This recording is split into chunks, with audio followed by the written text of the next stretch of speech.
ধৈর্য তো অনেক ধরলাম, কি লাভটা হয়েছে?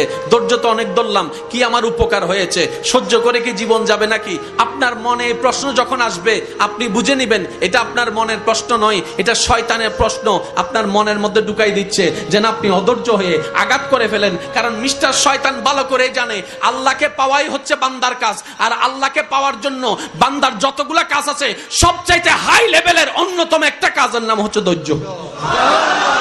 তো ধৈর্য দিলে তো আরো আপনাকে কাছে টেনে নিবে, ইতে তো ফেটরার। সেজন্য ও চায় না কেউ ধৈর্য ধরুক, সেজন্য বলে যে বহুত ধৈর্যস্থ, আর কি ধরিবি। শয়তানের বলাটাকে আমরা মনে করি আমাদের মনের বলা, এটা আসলে বুঝতে হবে কোনটা আমাদের মনের বলা, কোনটা শয়তানের বলা।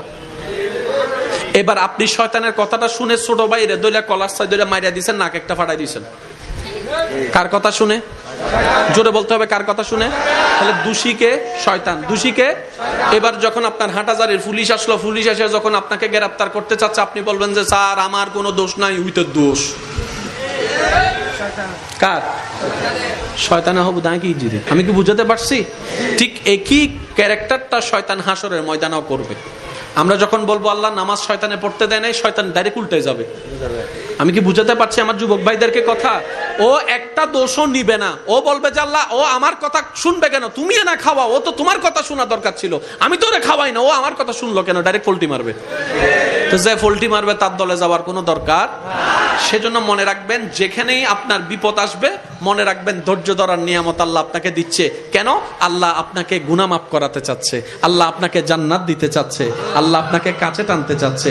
মনে রাখবেন, যাকে রব ভালোবাসে বেশি তাকে কষ্ট দেয় বেশি, যাকে রব ভালোবাসতে চাই বেশি মুসিবতে ফেলে বেশি। আল্লাহ তুমি ভালোবাসলে কষ্ট দাও কেন? তুমি ভালোবাসলে মুসিবত দাও কেন? তুমি ভালোবাসলে ক্ষুধার যন্ত্রণা কেন হবে? তুমি ভালোবাসলে আল্লাহ তৃষ্ণার যন্ত্রণা কেন হবে? তুমি না রাজ্জাক, তুমি তো সবকিছু রিজিক দাতা, তাহলে তোমাকে ভালোবেসে তুমি আমাকে ভালোবাসলে কেন আমার ক্ষুধার যন্ত্রণা, কেন আমার তৃষ্ণার যন্ত্রণা? রব্বে কারীম বলে আমি চাই না সাময়িক এই 2 দিনের খাবার খেয়ে আমার ভালোবাসার বান্দাটা বেঁচে থাকুক, আমি চাই তো তোর জান্নাতের ফল খাওয়াতে। এবার বলেন ধৈর্য কখন ধরে? বিপদ যখন আসে।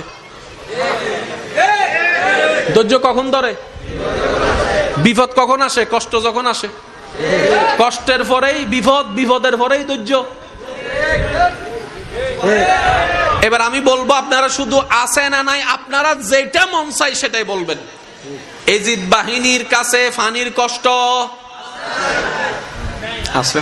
ওয়ানাকসিম মিনাল আমওয়ালি ওয়াল আনফুসি ওয়াস সামারাত ওয়াবাশশিরিস সাবিরিন ওয়াবাশশিরিস সাবিরিন ওয়াবাশশিরিস সাবিরিন আল্লাযিনা ইযা আসাবাতুহুম মুসিবা ক্বালু ইন্না লিল্লাহি ওয়া ইন্না ইলাইহি রাজিউন। আমি রব কার সাথে আছি জানো? যারা ধৈর্য ধরে। ধৈর্য কারা ধরে জানো? যারা কষ্ট পায়। আল্লাহ কিসের কষ্ট? বলে যে পানির কষ্ট, খাবারের কষ্ট, ভয়ের কষ্ট, সম্পদ নষ্টের কষ্ট, জান নষ্টের কষ্ট। এই কষ্ট পাওয়ার পরও আল্লাহ আমি কিভাবে বুঝবো তুমি কার সাথে আছো? বলে যে যাদের ভিতরে দেখবা হাজার কষ্ট আসার পরে আমি আল্লাহর প্রতি কোনো আপত্তি জানাই নাই, আফসোস জানাই নাই, বিরক্তি দেখাই নাই, কষ্ট দেখাই নাই, প্রতিবারে বলেছে আলহামদুলিল্লাহ, আল্লাহ তুমি যা করে খুশি, আমরা সেটা পেয়ে খুশি। বলেন না সুবহানাল্লাহ। রব চায় বান্দা কিছু একটা কর, অল্প করে হইলেও কর, আমার জন্য কর। বুঝে বুঝে বলেন না সুবহানাল্লাহ। বান্দা কিছু একটা কর, অল্প করে হলেও কর, আমাকে খুশি করার জন্য কর। ওই করাটা এমন ভাবে কর যে করাটা দেখে আমি মালিক খুশি হয়ে তোর সারা জীবনের গুনাহকে মাফ করে দিতে পারে।